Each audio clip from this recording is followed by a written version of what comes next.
Oi, gente, bem-vindos a mais um Pó de Praça. Eu sou a Manu. Eu sou a Yasmin. E hoje a gente vai falar sobre ditadura. O golpe militar de 31 de março de 1964, tinha como objetivo evitar o avanço das organizações populares do governo de João Goulart, mais conhecido como Jango, acusado de ser comunista.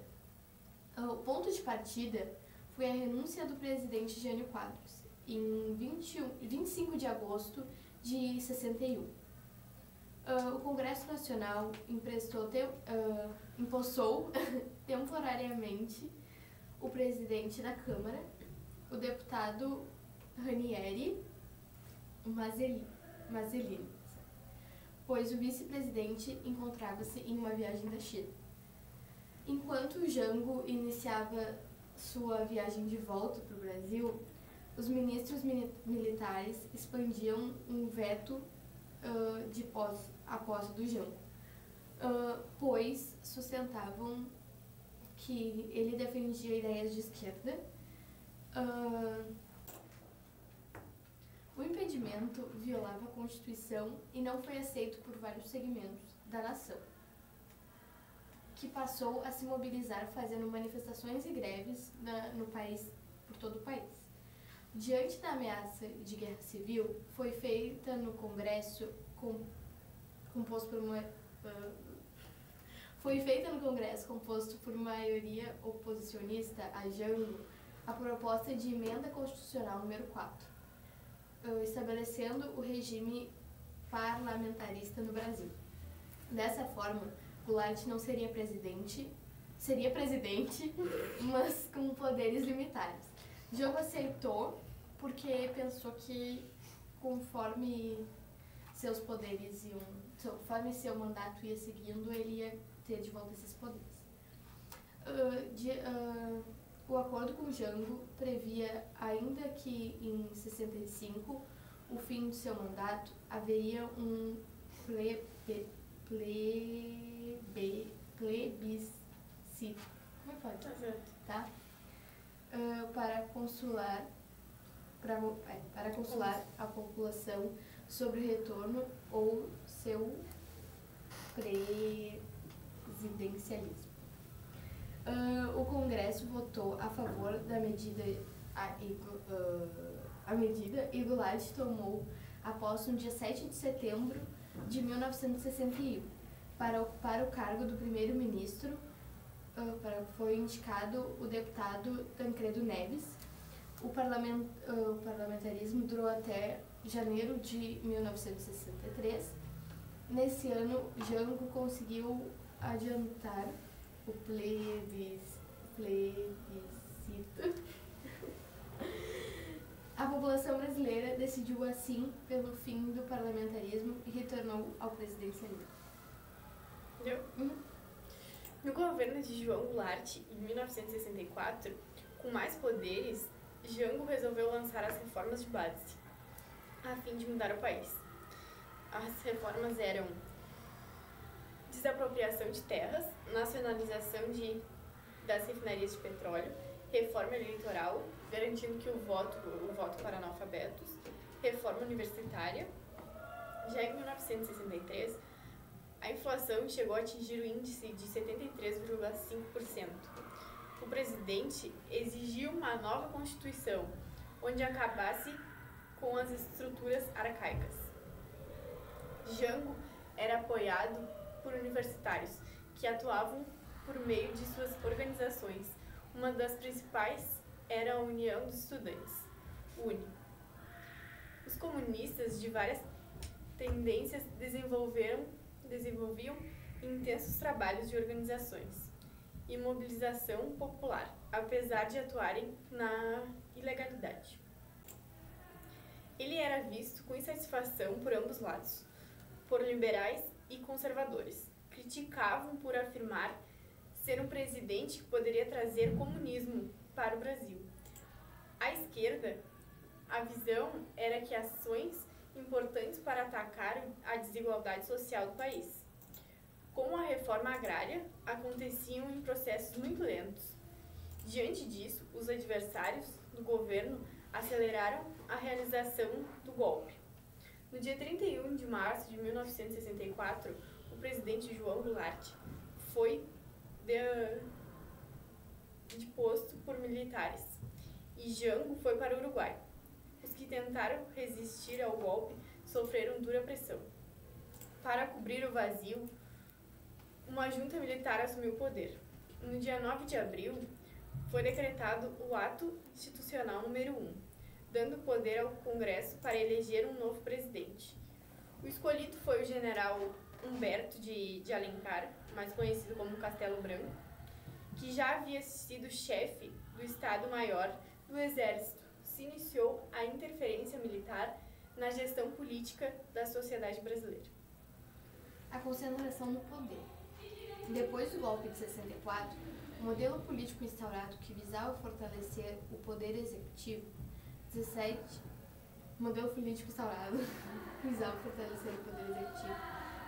atos institucionais foram impostos à sociedade brasileira, como o ato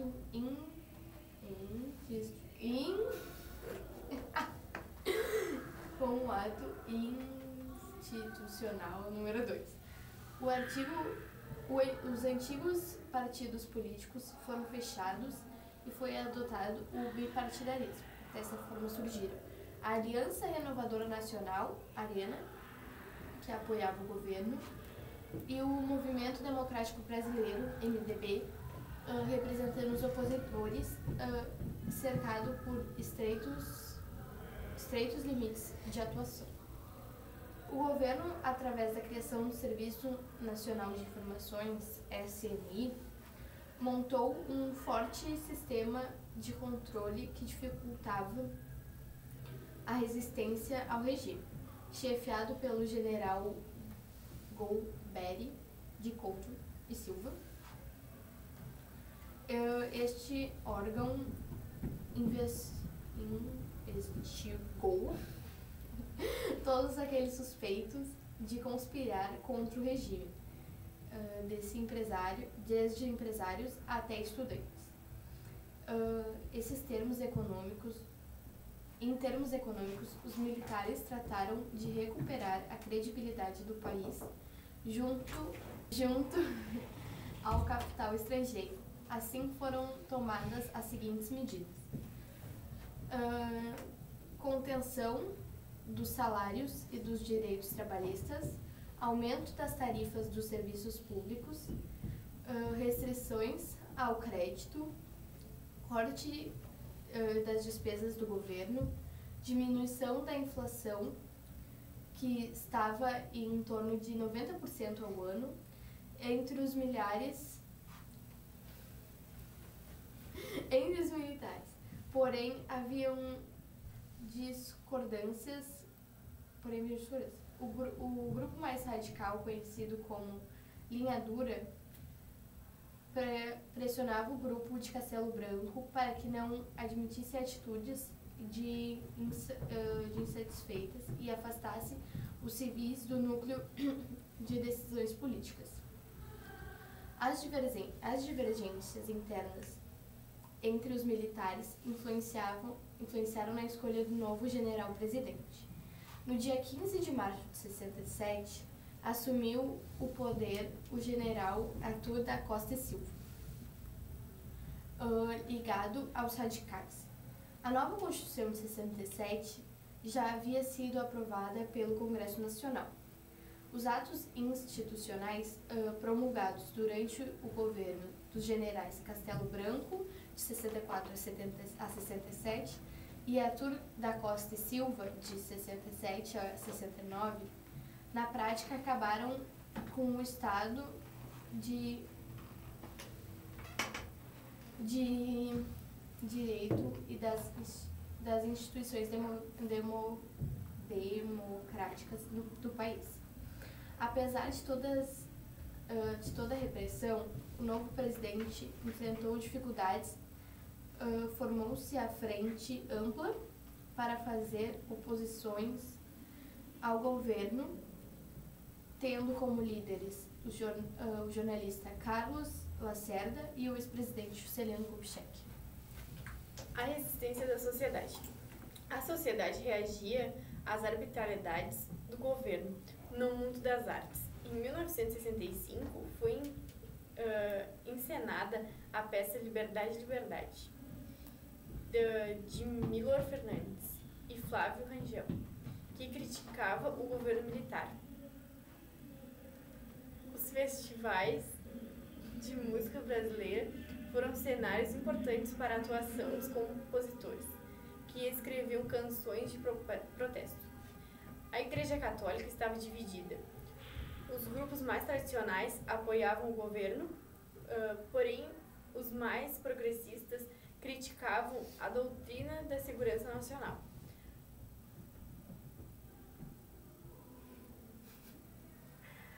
Calma, eu me perdi. As greves operárias reivindicavam o fim...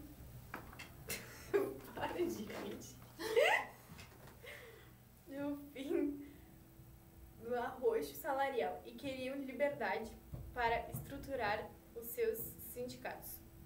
Os estudantes realizavam passeatas denunciando a falta de liberdade política. Com o aumento da repressão e a dificuldade de mobilizar a população, alguns líderes de esquerda organizavam grupos armados para lutar contra a ditadura. Entre as diversas organizações de esquerda estavam a Ação Libertadora Nacional, a ALE, e o Movimento Revolucionário 8 de Outubro. O forte clima de tensão foi agravado com o discurso do deputado Márcio Moreira Alves, que pediu para o povo que não comparasse as comemorações do dia 7 de setembro, como forma de protesto contra o regime. Para conter as manifestações de oposição, o general Costa e Silva decretou, em dezembro de 1968, o Ato Institucional número 5º, que suspendia as atividades do Congresso e autorizava a perseguição de opositores. Em agosto de 1969, o presidente Costa e Silva sofreu um derrame cerebral e quem assumiu foi o vice-presidente Pedro Aleixo.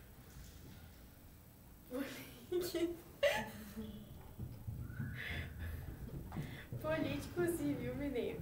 Em outubro de 1969, 240 oficiais generais indicam para a presidência o general Emílio... Não sei ler isso aqui. De 1969 a 1974. O ex-chefe do Serviço Nacional de Informações, em janeiro de 1970, um decreto-lei tornou...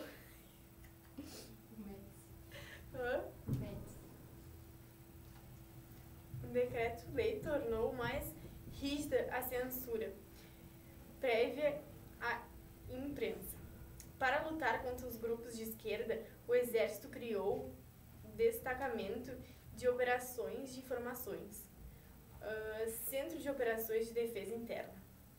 A atividade dos órgãos repressivos desarticulou as organizações de guerrilhas urbanas e rural, que levaram à morte de dezenas de milhares de esquerda. O crescimento econômico.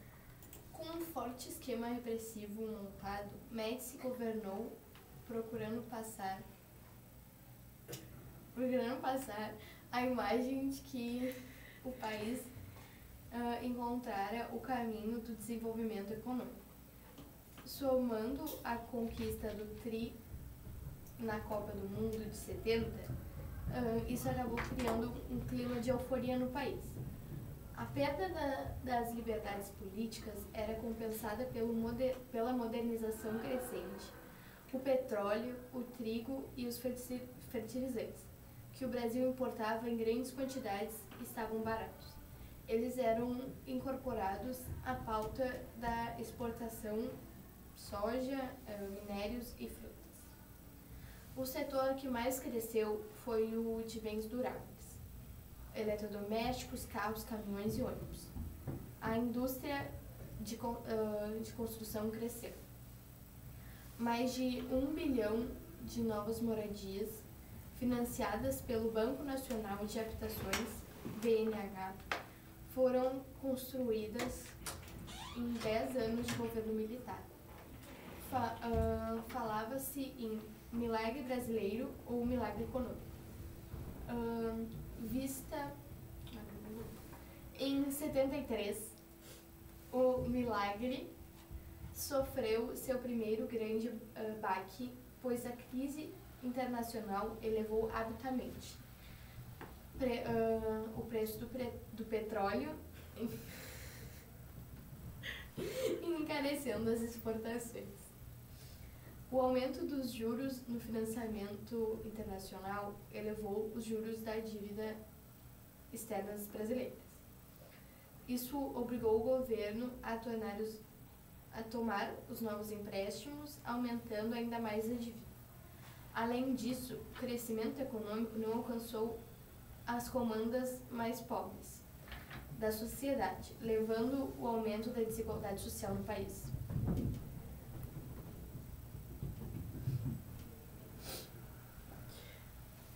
A redemocratização.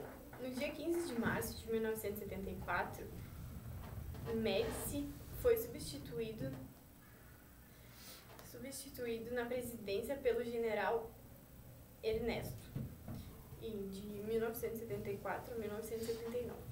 Ele assumiu prometendo retomar o crescimento econômico e restabelecer a democracia.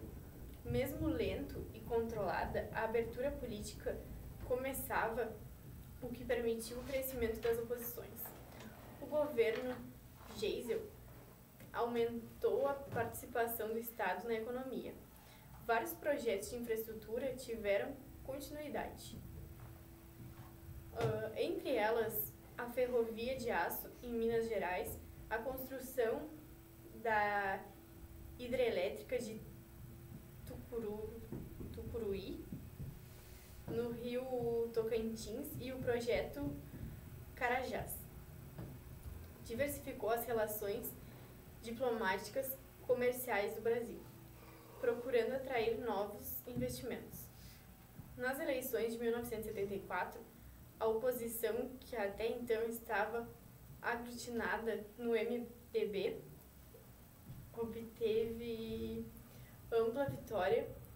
Como resposta, Geisel procurava conter este avanço, limitando a propaganda eleitoral durante as eleições de 1976, através da criação de Lei Falcão, que restringia o tempo de tela dos candidatos nas propagandas políticas. No ano seguinte, diante da recusa do MDB em aprovar as reformas da Constituição, o Congresso foi fechado e o mandato do presidente foi aumentado para 6 anos. A oposição começou a pressionar o governo junto com a sociedade civil. Com crescente pressão, o Congresso, já reaberto, aprovou, em 1979, a revogação do AI-5. O Congresso não podia mais ser fechado, nem cassado os direitos políticos dos cidadãos. Geisel escolheu como seu sucessor o general João Figueiredo, eleito de forma indireta. Figueiredo assumiu o cargo em 15 de março de 1979, com o compromisso de aprofundar o processo de abertura política. No entanto, a crise econômica seguia diante, com a dívida externa atingindo mais de 100 bilhões de dólares e a inflação batendo 200% por ano. As reformas políticas continuaram sendo realizadas, mas a linha dura lançou mão de terrorismo, como ocorrido no Rio Centro em 1981. Com o fim do biopartidarismo, surgiram vários partidos, entre eles o Partido Democrático Social, PDS, e o Partido dos Trabalhadores, PT. Foi fundada Foi fundada a Central Única dos Trabalhadores. Os espaços de luta pelo fim da presença dos militares no poder central foram se multiplicando. Campanha para as eleições diretas. Nos últimos meses de 83, teve início em todo o país uma campanha pelas eleições diretas para o presidente, as diretas já, que uniram várias lideranças políticas como Fernando Henrique Cardoso, Lula, Ulisses Guimarães, entre outros. O movimento chegou ao auge em 84, quando foi votada a emenda Dante de Oliveira, que pretendia restabelecer as eleições diretas para presidente. Em 25 de abril, a emenda, apesar de obter maioria dos votos, não conseguiu dois terços necessários para sua aprovação, frustrando a população que havia ido às ruas para o voto direto. Logo depois, grande parte das forças de oposição resolveu participar das eleições indiretas para presidente. O PMDB lançou Tancredo Neves para presidente e José Sarney para vice. Reunindo o colégio eleitoral, a maioria dos votos foi para Tancredo Neves, que derrotou Paulo Maluf, candidato do PDS. Desse modo, encerrou-se os dias de ditadura militar. Os presidentes durante a ditadura militar no Brasil: Castelo Branco, Arthur de Costa Silva, Junta Governativa Provisória, aí tem os provisórios, Emílio Médici, Ernesto Geisel, João Figueiredo. Então, gente, esse foi o nosso podcast. Espero que tenham gostado. Tchau!